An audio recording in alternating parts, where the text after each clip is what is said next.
Well, I'd like to welcome everyone who's joining us. I'm going to get us kicked off.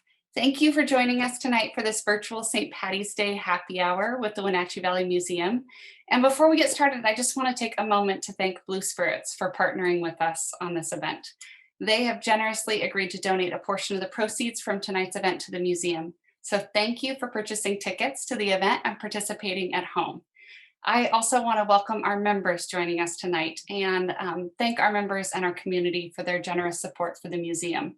For those of you who are not members, I invite you to join us. We've got great virtual events, online classes and tours, and rotating exhibits, educational programs, and fun community events year-round. Here at the museum, our job is to gather with our community, to engage and to educate. And sometimes what the community needs is to meet over a drink. So thanks for logging into this virtual happy hour and joining us for Drinks and Community. Tonight, in honor of St. Patrick's Day, we get to be Irish for the day. You don't need a parade or green attire to take part, just the right attitude and the right drink to make our celebration fun. We would love to have you participate and share your questions as we go. So feel free to join us in the chat. Behind the scenes, we have Jill Sheets from the museum sharing St. Patty Day's fun facts. So make sure to open your chat so you can participate. Tonight, we're joined by Erik Soehren, Spirits Draftsman at Blue Spirits. Hi, Erik. Hi, guys. We've got a whole list of ingredients put together for the tasting tonight. So I'm going to kick it over to you to get us started. All right. Well, thank you very much. As you said, my name's Erik. I'm like the spirits director here. Essentially, if it goes in a bottle or in a glass, I'm going to know about it. You guys all have three wonderful spirits. These are our most popular spirits that we sell statewide and as of just a few weeks ago, nationwide. So we hope you enjoy it. I want to kick things off with kind of just describing what we're going to be doing. We do a lot of mixology classes here. And the first thing we like to do is kind of introduce the tools that we use, the tools you might be using at home if you had a chance to get them, maybe you already have them. And then we're going to go ahead and take a sip of the first spirit so that we know what our starting point is. So we'll all be trying a little bit of lime tequila, we'll all be trying a little bit of cherry whiskey, and then we'll all be trying a little bit of the espresso vodka in that order, but just before we do the cocktail. We don't want to confuse our palates too much. So first off, obviously, it's always nice to have a cutting board. It's always nice to have a rag under your cutting board so it doesn't go flying. Secondly, you're going to need a nice sharp knife, maybe something to garnish with, like some picks, and a jigger. This is one of the most important things that we use because we don't want to overspend on cocktails from the foreign pint bar. My lovely assistant's going to go ahead and zoom in so I can teach you a little bit about jiggers. Might be just getting my face, but that's okay. This is called a Canterbury jigger. And why Canterbury jiggers are so fun is because you have all the measurements you could possibly need. The large size all the way to the brim is 2 ounces. When you look inside, if you can maybe see it, there's a little line in there that represents 1.5 ounces. When you flip it over, all the way to the top is 1 ounce. Then there's 3 little lines inside there. We have a 1/4 ounce, a 1/2 ounce, and 3/4 ounce. So pretty much it's broken down into all the parts. So you don't need to be, kind of eyeballing it, which is pretty hard on a graduated cylinder. I was really excited I found a jigger at home, but now I'm disappointed in mine because it doesn't have all those cool features. That's all right, we can hook you up. We have quite a few here and many colors. So they're all kind of fun. You took that. Okay, so first thing we're going to go into is tasting the spirit. We're going to go with the lime tequila first. So if everybody wants to pour it into a little glass or go ahead and take a sip off the bottle, feel free. I guess all the bottles are small enough. They're not like the fifths we use. So you won't get too many sideways looks, but hey, it's St. Patrick's Day, so why not? Just go for it. First thing you'll notice is that it probably doesn't taste like many tequilas you've had before. It doesn't smell like many tequilas you've had before. That's because it's a very, very special tequila. It's 100% Blue agave, which means it comes from the only region in Mexico in the world that can actually produce a legal tequila. This is not something we can make start to finish. It's not allowed. It's just like champagne to France. You can't make it. You can call it something else. So we work with distilleries down there. They provide us with tequila based off the recipe we come up with. And then once it gets stateside, once we have our hands on it, we actually distill it on our cold stills with lime. And that imparts the lime flavor that, essentially is a margarita in a bottle without all the extra sugar. So it's just a very, very fun, easy drinking spirit. And my personal favorite is the tequila segment. So Erik, you invited me, so I did it. I took a sip, and there's sweetness there too, sweet and salty. Yeah, and that's the flavor of the lime that we get in the cartons. For 50 gallons of our product, we add 50 grams of cane sugar. So that is 1 gram per gallon of cane sugar added after the fact of tequila. So in a fifth of vodka, which is 1/5 of a gallon, there's a fifth of a gram added.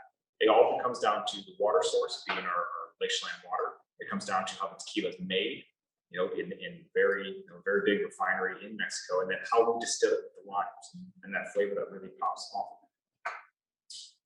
And so you can mix it with your favorite mix, or just a little bit of, lime juice, club soda. That's probably one of the easiest.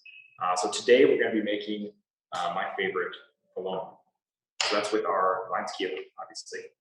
You will be then getting out your first shaker if you brought one, or many. And by first shaker, you mean the shaker, right? Yeah, well, yeah, I guess if you planned ahead, you had a couple more, but just run to the kitchen quick. You'll have time between to give it a good rinse, make sure we're not transferring some flavor profiles. So we're gonna need 1.75 ounces of tequila as your recipe card or your menu says.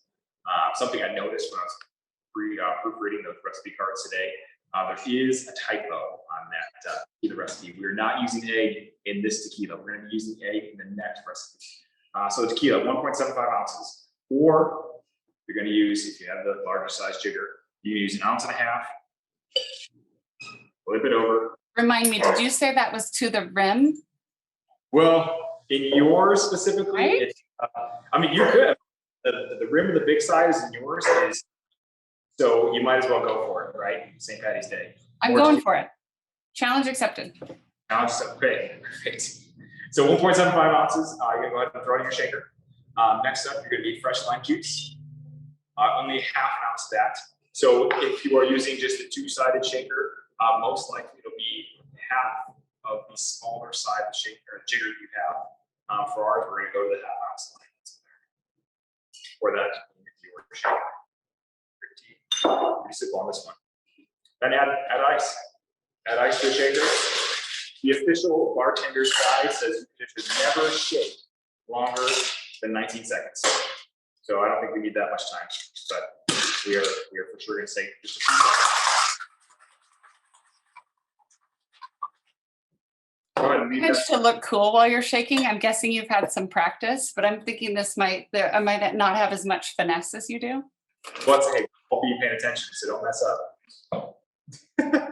So next up, while we let that chill just a little bit more in the glass, we are going to be doing what is called the dirty pour into your glass, which means everything that's in the shaker is going to go into your glass.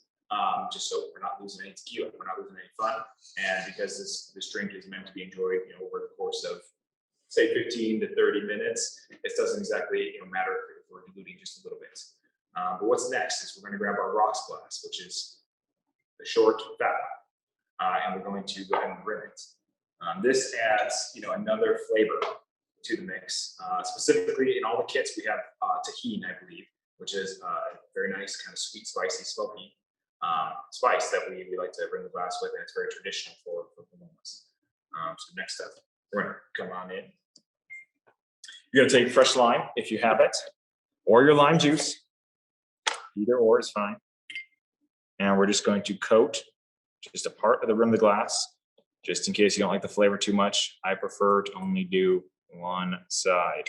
Whoop. And then take your tahini, and you can just put it on the rim if you like. We like to give you a nice little sector, just in case, you don't want to have it all the time, or just want a nice big lick. Okay, a matter of etiquette. Do you lick that? Oh yeah, you can go ahead and start it. That's why we kind of leave it up to the user. So we put enough on there that would generally be with the, on the rim if we put the entire rim glass, but we just chosen to put it on the side because it looks cool, A, and then B, in case somebody doesn't like it, there's still 3/4 of the rim that's clean. Does look cool. You nailed it. last and most easy step. You're going to pour the contents of your shaker in there. You're going to take the squirt or the grapefruit soda.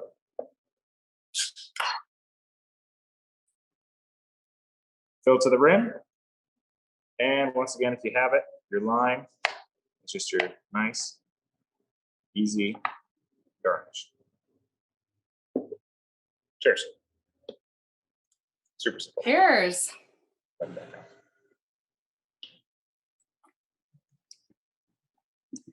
It's not bad. Happy St. Patty's Day, that's #1 in the books. We're experiencing all the cultures tonight, not just the Irish, right? That's what I'm thinking, you know. Culture's best ours. We do have whiskey. We did put whiskey on the menu. It is not an Irish whiskey.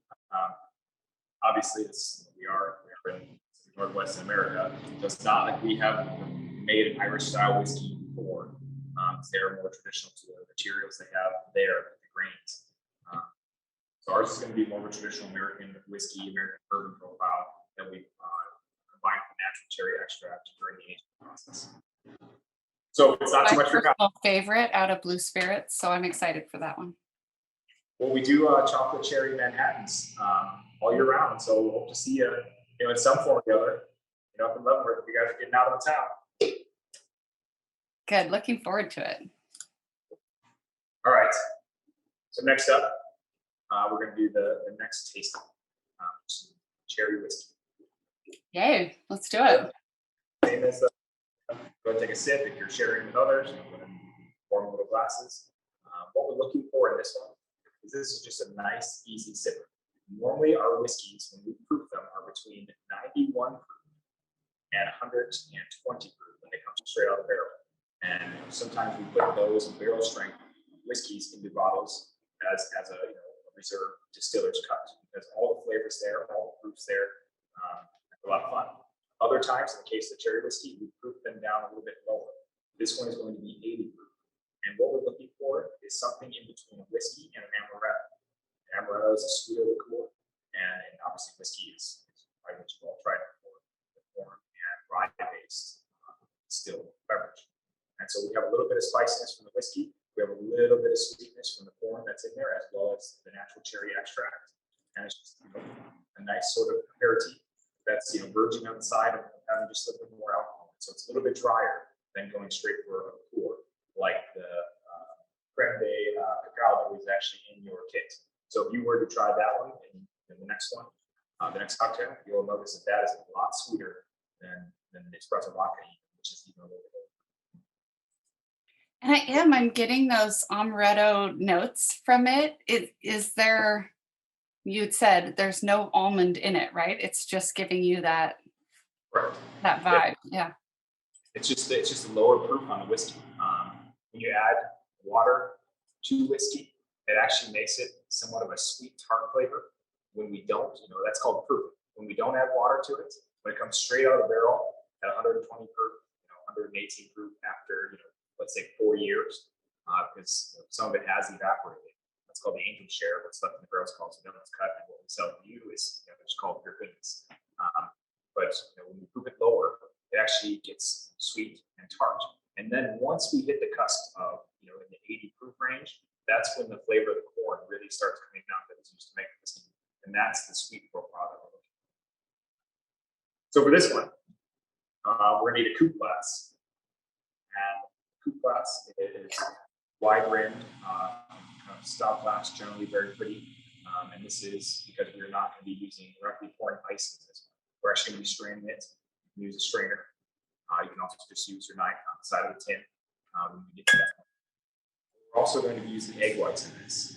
Don't be afraid. The alcohol and the lemon are going to essentially cook the egg whites. Okay, I was going to ask you about this. I'm like a baking purist. I don't taste the cookie dough. I don't.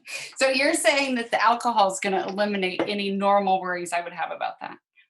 Yeah, I mean, alcohol is a sanitizing substance that has been widely used now last year that everybody's kind of known about, right? I mean, it's essentially we're going to essentially sanitize what is going in that tin, but the lemon juice that's going to be in this cocktail is what's actually cooking the egg whites. It's just like with ceviche. When you make ceviche at home, your lime juice, when you add that to, if it's a nice crab or shrimp, it's actually going to be cooking the ceviche. So lemon juice is doing the same thing, it's just on a smaller scale with this little cocktail. So we're gonna add all the ingredients first, that are listed, the wet ingredients, and then we're gonna go ahead and separate our egg and roll with it. We don't want the yolk, we just want most of the egg white. So new tin or washed tin if you haven't done that yet. You're not going to want any of the lime tequila flavors. You give it a rinse, that'll work. Yeah. So you need 1.5 ounces of booze, which for most of you is pretty much 3/4 of the large size of the jigger. If not, if you have a Canterbury jigger or a similar one, there will be 1.5 ounces designation in there. So we'll go with that first. We provided the smoked honey sour mix. So this is a product that we buy in because we like it. It's a smoked honey sour mix that comes from bitter milk. It's an absolutely fantastic flavor and smell. It's not too sweet. That's why we're only going to be using a little bit of it. So because the cherry is a little bit of a lower fruit. So this one we're going to be going with 1 ounce, which for most of you will probably be the full size of that smaller side of the jigger. All right, 1/2 ounce of lemon juice. Here's our cooking agent.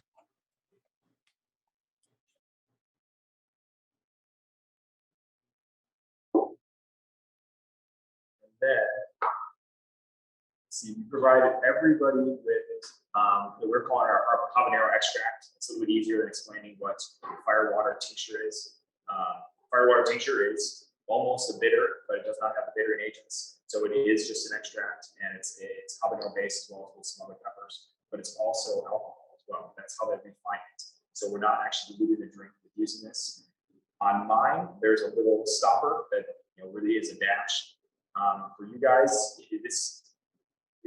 seeing the tin on there. For you, you might want to try it with your pinky and just assess your tolerance, because this is not like mild or medium salsa. This is pretty hot stuff.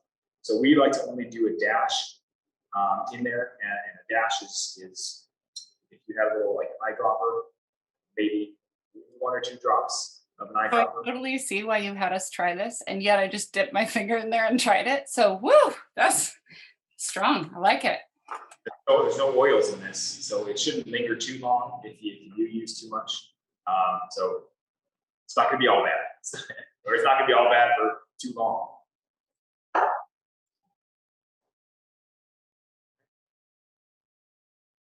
All right, next up, we got our egg.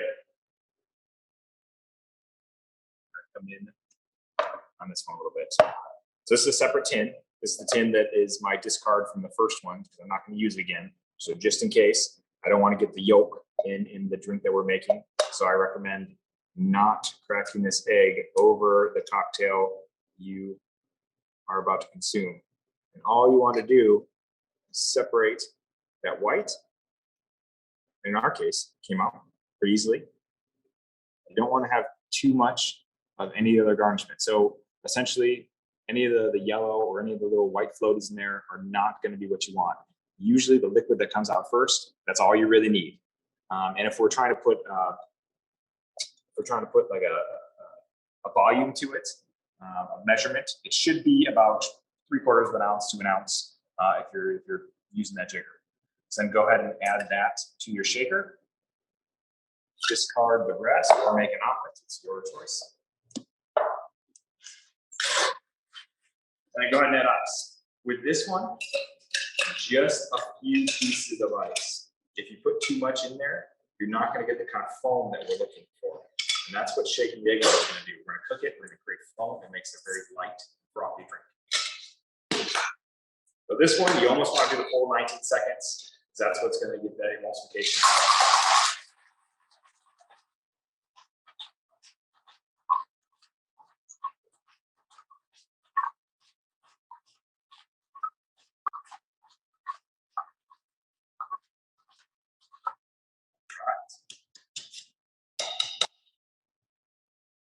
And lastly, as that continues to set up, you're going to grab your strainer. Your knife edge.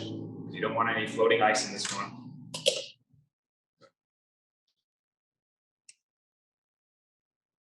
And you're just going to pour.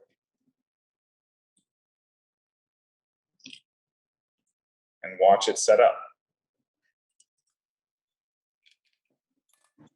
All the foam in there is going to be where all the aromatics are. Where you'll smell that, that red hot cherry candy flavor essentially that's coming off of the bitters we put in there, the cherry whiskey, smoked sour mix, and then lastly, your cherry. Beautiful. We have a question in chat about the mood of Blue Spirits. Why are the spirits blue? Why are the spirits blue? Well, it's not their mood per se, but it all comes down to the color of the Lake Chelan water. Since we are a Lake Chelan, it's where we started. We did start in the garage over on Minneapolis Beach, and now we have. Now we're not actually able to use that facility anymore because we far outgrown it. Our tie to Lake Chelan now, and as it always will be, is the water. We prove each and every spirit with our glacially fed Lake Chelan water. We have very special water rights to filter directly from the lake and then put it through our reverse osmosis systems here. So it's the most, it's a very, very clean product, and that's what gives all of our spirits the really distinct, clean taste. Since the water has a neutral taste, you can pretty much stick your face in Chelan and you're not going to be drinking too much bad stuff, I guess.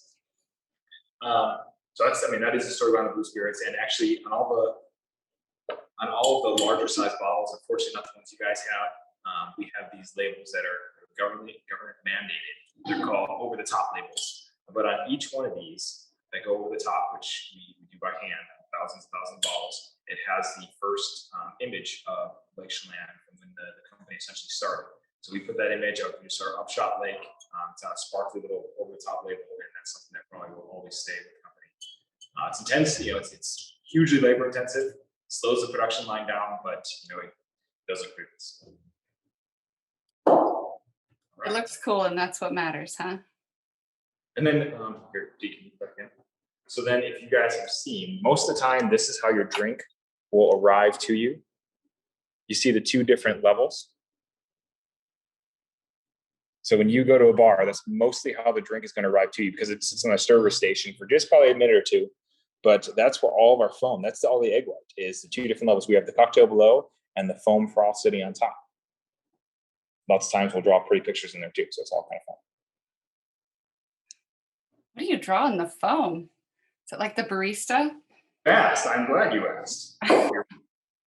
Let's see, we'll use some of that cherry juice. You can come back, Indy. Move this over here so I can actually grab it. There we go. We have straw. See if straw.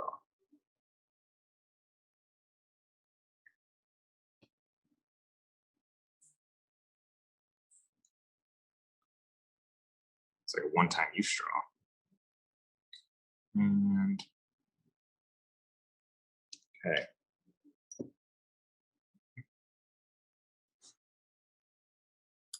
That's beautiful. It's kind of like little flowers getting coffee, right? Right? Nice. Got the downers right here. It all came together with the swirl. So I have to admit, mine's not as foamy. I didn't do, does this mean I failed in my shaking or I failed in my egg whiting? What did I do wrong here? It's still beautiful, but I can't decorate this. I would say it might be a shaking failure. Because if you actually shake this cocktail without any ice in it, the foam will probably double in size. So that's called a dry shake. But then you'll end up adding a little bit of ice so it's cold.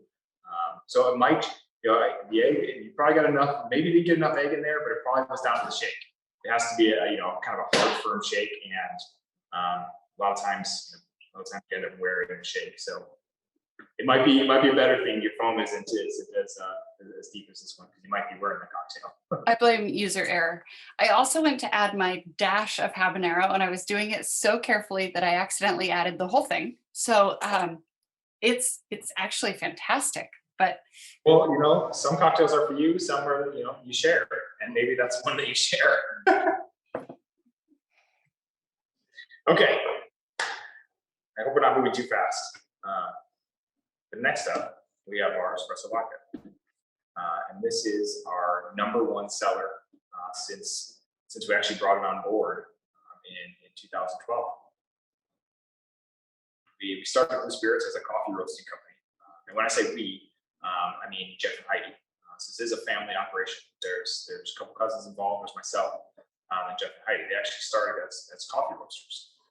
Then the laws turned over for alcohol being privatized, and we were the 4th distillery in the state to have a license. We're actually the first local distillery to be sold at Total Wine & More, because someone was waiting outside their doors come January 1, 2012, in order to put product on the shelf. I joined the team 7 years ago this July, and you know, we've just been having the greatest time. And the espresso vodka has been the one that people write us about. We have people in Massachusetts that are now ordering online and on the East Coast, which is you know, crazy. Never thought we'd get there. But you know, its roots really lie in our coffee background. Love espresso. We still roast it on the odd chance that we share it. It's generally, we've done a little bit of we call it bourbon CrossFit, because we put the beans in a used bourbon barrel and we roll it around, and they take on the immense flavor and aroma of the used bourbon barrel, and they're absolutely fantastic. That's not something we've done in probably a year or so, because of the obvious sort of things that have been going on in the world. But I think once things settle down a little bit for us on the expansion terms, we'll maybe get back to doing this. That's used to be really fun. That's exciting. That sounds delicious. Well, you've already showed us your barista skills, so I'm excited about what's to come. Never actually, besides at home, never actually made a latte. Yeah. So just a lot of cocktail, I guess. Okay, so we're going to be doing the sampling of the espresso vodka. So same rule apply. Whatever you'd like to do, share it, have it. What you'll notice is this is the lowest proof spirit we're going to be trying today. The others have been at 80 proof, which is more of a traditional liquor realm to be in. This is 70. We're fringing on, you know, still double the strength of Kahlua, but not as strong as regular vodka. And this is all done to be extremely palatable.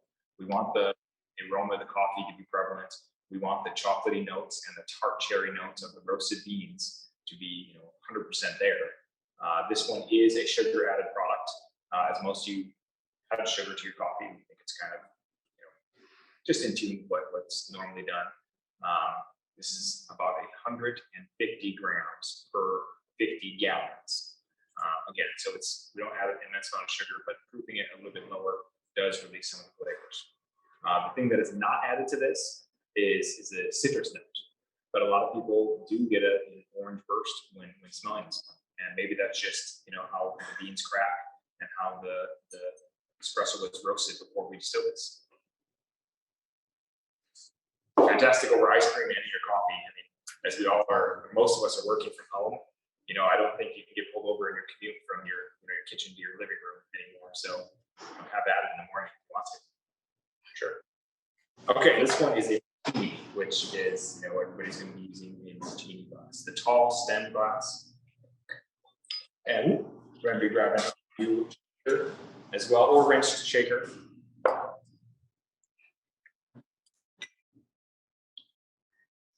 And this one we're actually going to be mixing with a little bit of outside alcohol. So I believe everybody's kit was the creme de coco, creme de cacao, however you say it. I'm pretty sure it's creme de coco.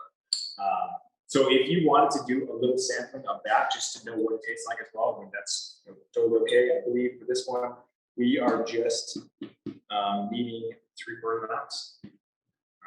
So we still have plenty. There you go.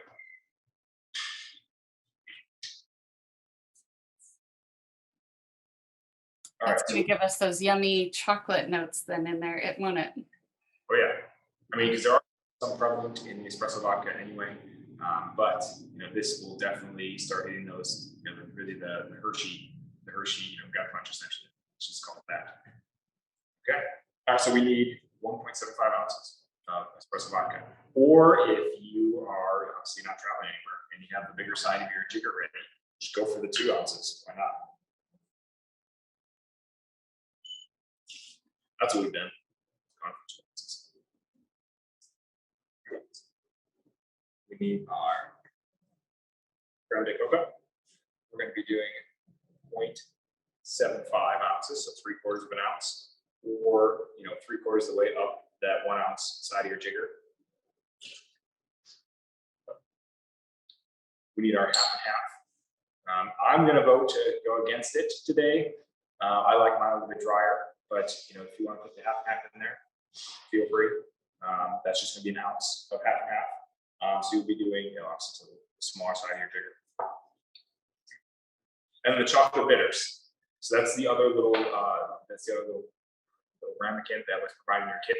If you want to try this one before you put it in there as well, it's kind of like the Scrappy's, the Firewire tincture, the habanero extract, where it is a very, very concentrated flavor. So we generally put about 4 dashes in, which is probably twice the amount of the habanero extract we would put into the cherry sour. So you can put the whole thing in there if you want, put half of it, just put a little drop. It is not going to lower the proof, but it is definitely going to be hitting those cocoa notes. Surprisingly, I feel like that's more spicy than the habanero. And it is dark in your cup, right? Yeah. Okay, just making sure that you have the right one. Okay, yes.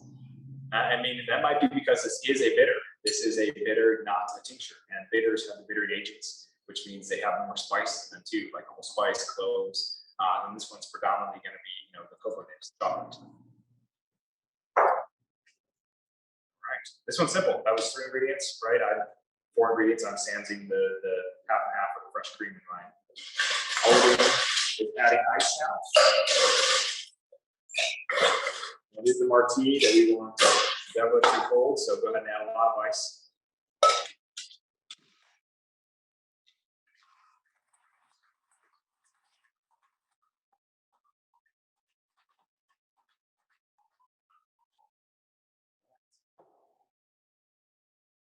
And a very easy way to do this one, if you wanted to garnish the glass, would be to go ahead and throw some chocolate sauce in there. It always looks pretty cool as well because you have the contrast of the white cream in there and the dark chocolate sauce around the glass.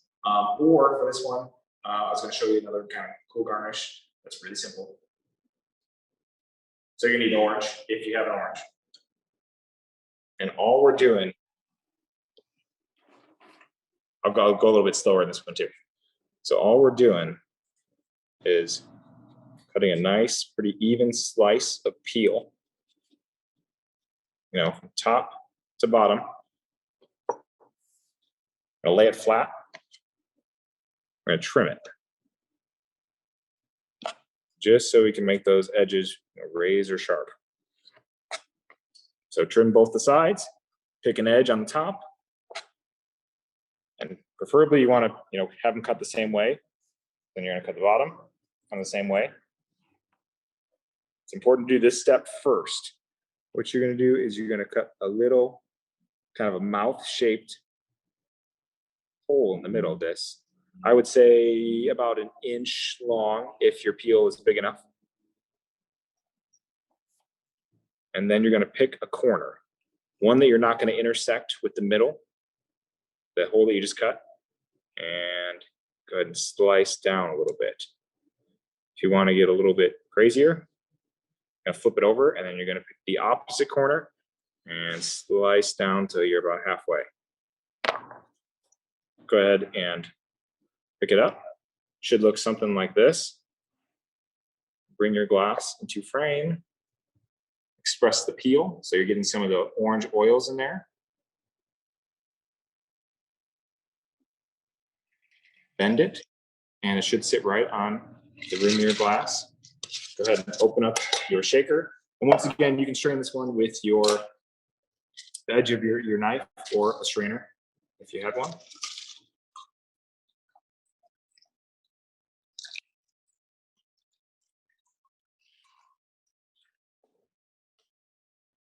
Cheers. Well, yours is beautiful. Mine looks like a broken orange, but yours is fantastic. I feel like I did some arts and crafts here tonight too. Well, from this distance, it's it's a 5-foot rule cart. It looks pretty good. Oh, good. Well, and cheers. I mean, how did everybody do? Wow. Oh, that might be my favorite. So if you have any of that cherry whiskey left from your sampling, if you put a little bit of that into your drink, it'd be like a little chocolate cherry, espresso. Ooh, I like where you're thinking. So what is your most ordered drink in your tasting room? What's the customer favorite? So let's break it down with season, because we menu every month. And so a lot of people do come in and they order, their favorites. One is the espresso martini, which is very similar to this one. Generally, we always do sands. We get the cream because not everybody has it or wants it, and we use a little bit of a vanilla almond simple syrup with the espresso vodka, chocolate bitters, and that's it. Creme de coco if they really want a chocolatey. So that's pretty much a popular one all year round. In the fall, hands down, it's our maple leaf old fashioned. We have a very smoked maple syrup that we pull in from a wholesaler. So it's something you can buy here, but it's a barrel smoked, barrel aged maple syrup. We put that into a barrel, one of our used whiskey barrels, with bourbon, as well as with our Pirates rum. So it's a bourbon rum, maple syrup, and spiced apple bitters, old fashioned. And so when you come in the fall, we're actually pouring that from mini barrels because we want them to be continuously aging. So the whole cocktail goes in a barrel, gets rolled around, ages up for a couple weeks, and then we serve it on ice. So that's our fall favorite. Winter is generally that old fashioned as well, because that one stays in the menu for quite some time. It's pretty popular as well, as it does take time to age it. Winter is our peppermint. It's a peppermint bark martini we do with our plain vodka and peppermint simple syrup, as well as creme de peppermint. I believe creme de mint. There is creme de mint that we use. Holidays in a glass. Yeah, and usually we do the peppermint bark on the rim, and so it's a very festive looking cocktail. As we move into the new year, anything with champagne sells. We have a specific fan favorite that one of the bartenders came up with here, is she is in love with flamingos. We call it the pink flamingo because it has grapefruit vodka in it. And in winter, it's grapefruit season, so we are harvesting all fresh organic grapefruits from local providers. Actually, I shouldn't say local providers. There are local providers that harvest the organic grapefruit out of Texas that we pull in, that are on a 2-day rotation. We go through 140 pounds of grapefruit pretty much every other day, every 3 days, essentially, on our stills. So It is, smelling like grapefruit here. Grapefruit is the freshest it possibly can be. So grapefruit vodka, splash of grapefruit juice, charred grapefruit tonic that we have here. So essentially, if someone has charred a grapefruit and they've broken it down to make a simple syrup, and then champagne, very dry champagne, and it's called pink flamingo because the fresh grapefruit juice leaves little pieces of pink grapefruit floating around that look like feathers. So in spring, we're kind of reeling from spring last year, so I don't really remember what the favorite is in spring, but this year it's we got a bunch of cool ones on the menu, and we just released a new menu last week, so we're still waiting to see what this year's favorite is. Hopefully that kind of describes some of that question. Yeah, that's great. So tell us where we can find you now that all I want to drink is Blue Spirits. Oh yeah, obviously you can check us out on our website, bluespiritsdistilling.com. We have our Facebook and Instagram pages that are we post weekly. Do a lot of cocktail reels to teach you how to do make cocktails. We do cocktail posts that have the parts and ingredients in it. If you're Wenatchee local, or I guess Chelan, Douglas County local, Good Spirits in Wenatchee is one of our favorite providers. They have had all of our stuff since pretty much maybe not day 1, but maybe day 2 of our launch. Obviously, you can order online. We have 3 ways to get it to you, 2 of which are delivered. One is in order, and it's kind of it's more like a Fred Meyer sort of pick up and go sort of deal. But yeah. That sounds great. And how have you been affected by COVID? You're still open and people are able to come visit you? Yeah, obviously, COVID has had an impact on every business. On ours, notwithstanding, very early on, we made the decision to switch production over to not to make hand sanitizer because that it gums up the system. It makes our machines unusable. But what we did was turn all of our alcohol over, all of our 192 proof alcohol vodka that we made over to the hospitals locally here so they can make hand sanitizers in there.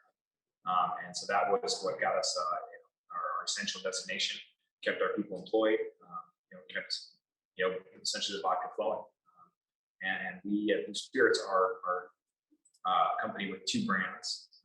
Blue Spirits is the head brand where we start and where everything flows through. But in Blue Cashmere, we actually make the island life. We make Tommy Bahama spirits that are sold internationally, and this is a new venture for us. We're into our second contract here, but we make a product that is literally in 50 states. Well, it will be in the last 3 states come June when we've finally gotten over the hurdles of liquor law. But it will be in 50 states, Canada, Mexico, 21 islands, and hopefully you'll see once the cruise ships are up and going again, we'll have a little spot on Half Moon Key, which is in the Bahamas, and Tommy Bar there. So here we pivoted pretty nicely during COVID, and wholesale has definitely helped, as well as the local community here being very strong, supporting. Good. Well, in chat that people are recommending to check you out, check out the outdoor seating at Blue Spirits. It sounds like a great place to be. I'm looking forward to patio season. Yeah, of course. Yeah, and we've gone the hardcover route and made it a permanent solution. So, if you guys are just wanting more cocktails, something that is different than we had today.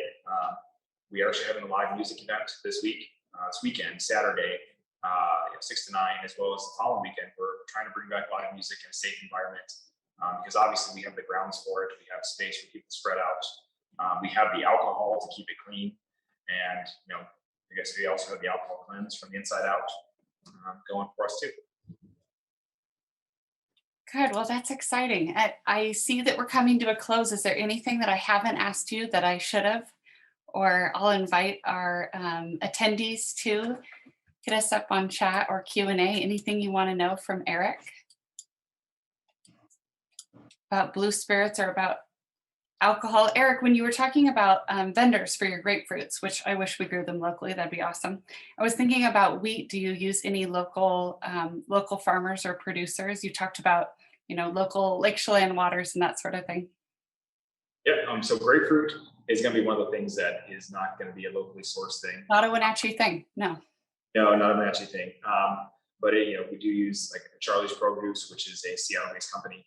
They source our grapefruit for us, which comes only out of organic farms in Texas. But cucumbers, actually, our cucumber vodka, which molecularly it is maybe 2 molecules different than our Tommy Bahama cucumber vodka. They're different in terms of when it comes to product and grams. But our Tommy Bahama cucumber just won Best Vodka of 2020, and our Blue Spirits cucumber vodka didn't even get nominated, so it's kind of funny and weird. But all of those cucumbers, I would say the majority, let's say over 50%, come from our local farmers market, actually in Leavenworth. And we do about 120 pounds of cucumbers a day processed. Cucumber season is now going to be upon us in 2 weeks, and we'll be in 2 weeks. Yeah. Wow. I've got like dirt and dead grass outside. I'm impressed that people are growing things.